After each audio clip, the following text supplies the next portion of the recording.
Okay. ready to We work on the spreadsheet.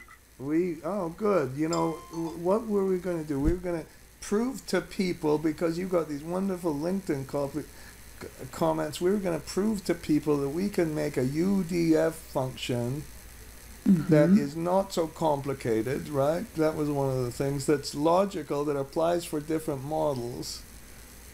And we don't need the M language or anything like that, or the R language, or what else would we need? We don't need Python. We don't need any of this stuff. We just put it in Excel, and it's not so bad. Exactly. And we made a really long video before. This is going to be much shorter, we hope, right? Exactly. Okay. And I think that was it. Yes. And in this video, Hetty, can you explain the model a little bit? What's going on in this model? Yeah, so we just, in the last video, we just made, from scratch, actually, a very simple corporate model. And we just wanted to show where we have the circular reference when we are calculating the interest income, which is the average of the beginning balance, opening balance, and the ending balance. And because of, and we had that graded blue lines, as Ed calls them, and we created a copy and paste macro to get rid of the circular reference. And so now in this one, we're going to try the UDF, right, Ed? Very good. And I just wanted to make a little other point that, your friend Philip said, I want to make all my models macro free. And I agree with that. Totally, don't you? We would love to never have a macro or a VBA code if Excel was a lot better of a program. And I'm not criticizing Mr. whatever he is, or Bill Gates or whoever.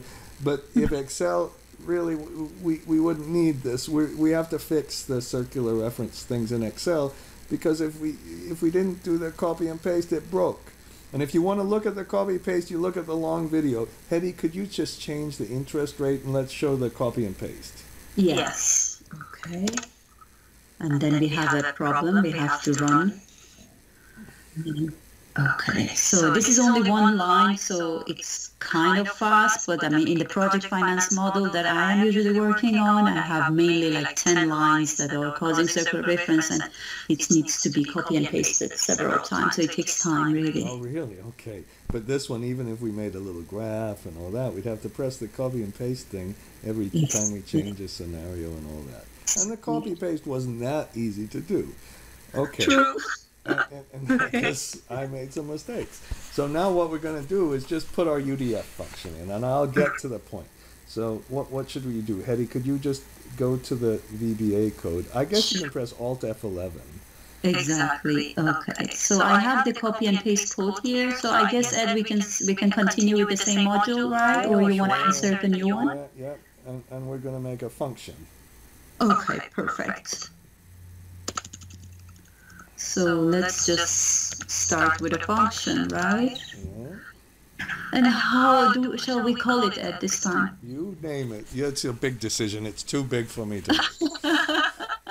Let's call it interest, because it's just the interest, right? Yeah, okay. Okay. Oh, beautiful. And then the rule number 1, remember, is that at the end of the function somewhere you have to have the word interest, the same name as the function.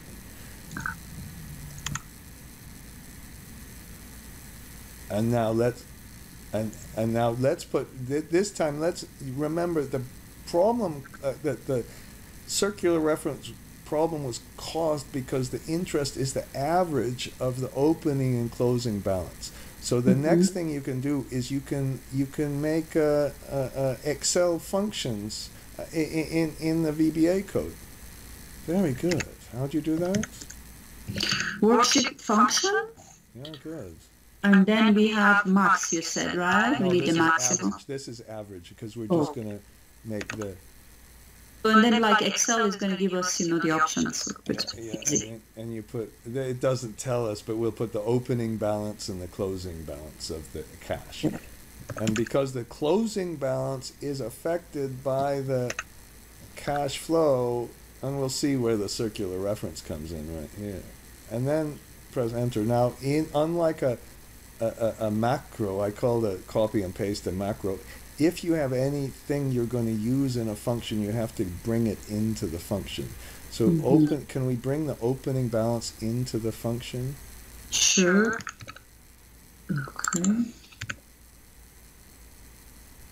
Yes, spelling is very important, Ed, isn't it? Yeah, you can spell. I can't spell.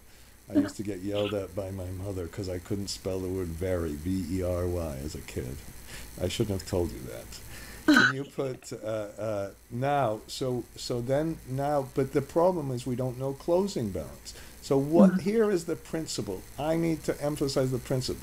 The principle is you go to your. It's not complicated. I'm responding to some of your people, and you don't need the M language or whatever that is. You need to just go to your Excel and work backwards. And we computed the closing balance. So right now we don't know that. So we end up with the interest that we need, and then we put the closing balance. And the closing balance was equal to the opening balance plus the cash flow. Okay, so here. Now, and the cash, now that's okay. So far we still, now we go backwards and we need to define the cash flow. So you're just going backwards in the things you did, and that was the operating cash flow plus the interest income plus the interest. Just put interest the same way you spelled it, you know, and that's the circular reference. Now what that means is we better, and I just made a silly, stupid mistake. The interest at the bottom is the average balance times the interest income rate. Sorry about that. Put at the very end times interest income rate. Exactly. Yes. And that we have to bring in the interest income rate. Yes.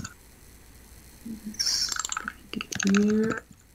Okay, perfect. Okay, and so now I think we're finished. Was that hard? Now, the only problem is, you see the interest is there in two places. It's in cash flow, but then it's down below. So you need the interest to compute the interest. That's a circular reference.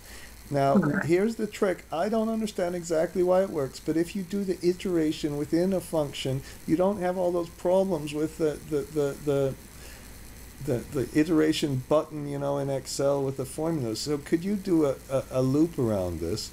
Just let's do a simple for loop. For I equal 1 to 10. Now I know this just from the one equal sign there. I just know it works. I don't know why.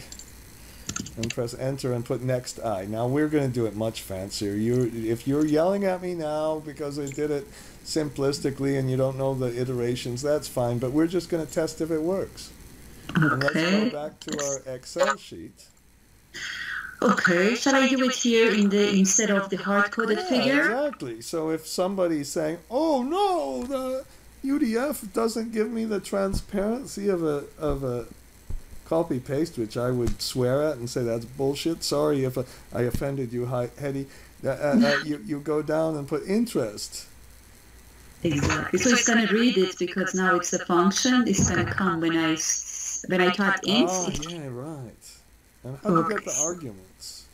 So we can either click on the FX for formula, and we're going to get the dialog box to insert the inputs, or we can use the shortcut Shift F3. And I made a mistake here, Hetty. Go back to our function. Yes. Go back to the VBA. I was so stupid. The operating cash flow is, we don't have that defined. We have to put that in. To read it. I made that mistake on purpose, you know. Okay. Sure I did. Okay. Okay, so let's get the inputs. Oops. Sorry, interest. Okay, so we need the opening balance as an input, which is... right there. You could use the top opening balance or the previous one. You could use the top one. Interest rate, which I need to fix it at, correct? Yeah, of course. You knew that. and then the operating cash flow in the same year, which is just the 52 from here, and we don't need to fix it. So enter, and here we go, right? And I can just copy it across. Was that hard to respond to those people who said, "Oh, this is so hard. It's so untransparent. You need the M, whatever in the heck that is." And then it works. It all works. You're even proving it with your little difference thing. Oh, that's so exciting. So we don't need this copy. Now let's fix the last one. Oh, no, well, that's a little extreme to delete the copy and paste. Oh my gosh, that's really being radical there, Hetty. Let's fix that 4 I equal 1 to 10. Let's do that a little bit fancier. And okay. I kind of am a little bit dyslexic about this. But go, now what we need to do is we could use this loop. How does this loop thing work again? Do until or something? Yeah, so we do while or do until a difference or whatever difference we call is equal to 0, right? What we have to do there is go up. If we don't define difference as something else other than 0, it will end the loop too fast. So press enter and put just right above there, put difference equal to 10 or something. Okay. And then instead of next, I just say loop, like same as the copy and paste. So you're right, very good. Same as the one here, do until loop. Yeah. And then now the thing we have to keep track of, each time we go around, we have to remember what we did last time. So you go up above cash flow, you go right underneath the do, you press enter a couple of times, and you put last interest equal interest. So at the very first go round, it'll be equal to 0. Mm-hmm. And then and then you go to the very end just before the loop, and you press enter a couple times, and you put difference equal last interest minus interest. Now eventually so the first time there'll be a big difference the very first time, but the next time it'll recompute interest and go around it and keep doing it. So let's see if this works. Okay, so for example, perfect. It works, Ed. Let's stop the video. Show people how fast this is. That's it. Now, of course, wait. No, I can't stop that fast. Because I babble on way too long. It gets more complicated. If it was that easy, everybody would do it in Excel 101 class or something like that. It's not that easy. When we have interest income and interest expense, and when we have a bunch of variables, and when we have loops, it gets more difficult. But I think this was important to just illustrate the process. Because we're going to make another one where we'll put interest income and interest expense, and suddenly it'll be a little more difficult. Well, maybe a lot, but whatever. That shows you, that responds. It's transparent. You can put this in, if you had 20 different corporate models with just cash balance like Apple and Google who just sit there and build up cash all the time, you could have this. You'd have to add taxes in, other things, but what the heck? Okay? Should I stop now? You think yes, thank you, Ed. Perfect. Okay, so bye. before Only the 13 next minutes. 13 minutes.